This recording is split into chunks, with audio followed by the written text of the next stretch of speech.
What I do know about you is there's a couple of very interesting things just to kind of preset this up. One is you were at the White House for a period of time, working with basically the 43rd president of the United States, right?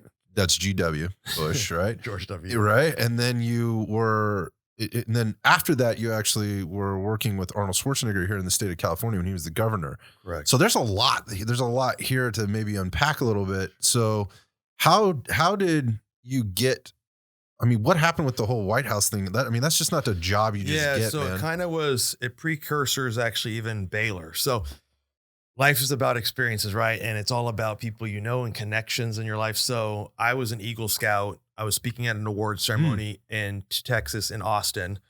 I drove up to Austin from San Antonio because they were like, hey, Matt, come up, speak at this award ceremony. Because I was really involved with the Boy Scouts and worked at the summer camp and all this junk. So I was speaking at the award ceremony and said, hey, we're going to give this Good Scouting Award. We give it every year to some influential person. They said, oh, by the way, I didn't even know who it was. I got there and they said, oh, by the way, the recipient is the governor of Texas, George W. Bush. I was like, oh. They're like, let's go meet him, Matt. And I'm like, oh, all right. So they walked me in. He's there. He's like, hey, Matt, good to meet you. Blah, blah, blah. And I'm like, oh my God, this is interesting. I had never met like any politicians or anybody. I wasn't like intimidated for some reason. I never have been. They're just people. Right. So, and actually it helps in life if you think that way. So I met him. He walked with me. We sat next to each other for 3 hours and developed a conversation. He was sitting right next to William Sessions, the former FBI director, a Baylor grad as well, which was kind of interesting because I was going to Baylor. So Bush went home after that. He said, hey, I got to go say goodnight to my daughters. Let's stay in touch. We did. And then I sat in his seat next to Bill Sessions, former FBI director and a federal judge. And so we chatted and he's like, oh, where are you going to college? Blah, blah, blah. So we became friends and he helped start my political career, if you want to call it that. His son is Pete Sessions, a congressman from Texas. So I went up to intern with him my first summer at Baylor. And then I started in my junior year at Baylor, actually taking about a week out of school and traveling on the road to do advance work for the president. So I would volunteer to go take a week trip and go like plan events for the president. So what's that like, man? I mean, how old are you at this point? My internship, 18 to 20. Yeah, I mean, you're a young man, and at this point, like, aside from I'm going to be honest, aside from the football thing, you're like the all-American kid so far, right? I mean, you've done everything, including save the Bears, literally. So, okay, so you're 18, 19, and you're going into this thing now. What's it like to be an aide in that situation? What kind of things are you doing for these dignitaries or politicians? Yeah, so. It's called advance work. So basically you travel in advance of the principal person, the president, vice president, some dignitary. You travel in advance of them and you basically plan all their trips. So anything that you see on television, like let's just say the president speaking at one of my events was Bentonville, Arkansas, the Walmart headquarters. So Air Force One flew in. We had a hangar we had to set up this hangar and make it be a rally. So, it's everything from coordinating like how it looks, what the design is, how the setup is, staging, lighting, sound, to the motorcade movements, working with Secret Service, White House communications, and then obviously the whole arrival and the movements of the principals, we call it. So that in a nutshell is advance work. There's different people that do different roles.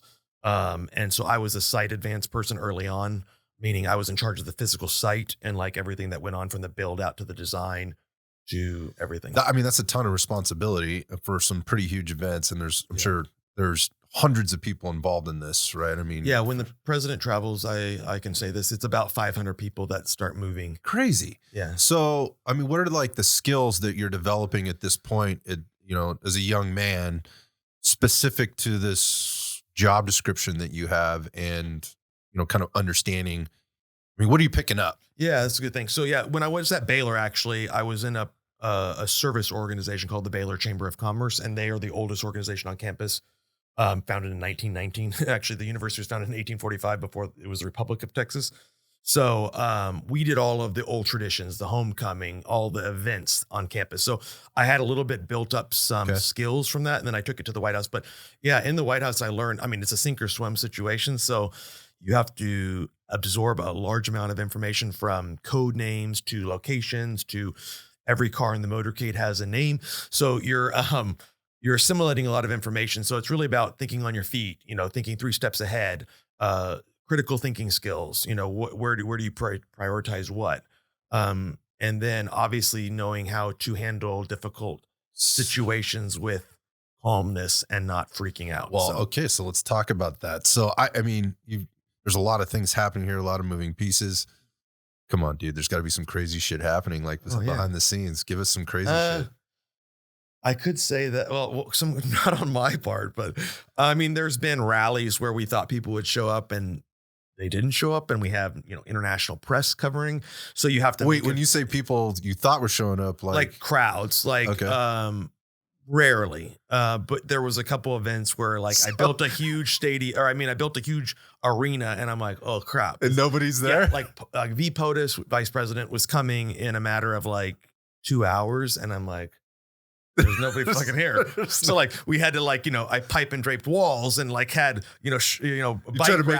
bike racking in crowds to make smaller. So there's creative things that you do for that. Obviously, strategically placing the press where you want them to be so they get the right shots. It's all theater. It's not, I would say, smoke and mirrors, but it is a business. So it's like anybody branding a company.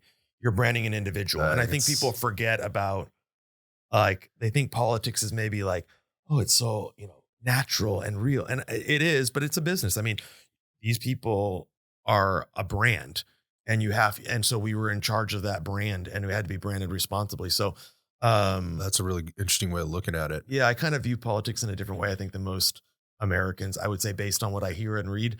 I'm kind of laugh because they don't really know. I mean, I've this is not within the Bush administration. This is, Republicans or Democrats, we fill rooms with people that we want. They're strategically placed in certain places. I mean, I think even the Obama administration once got busted because they had we never did this. Cameras could not be preset in the room before an event. Okay. So news cameras couldn't come in before because they would turn them on. Oh, and you would get hot mics. Film.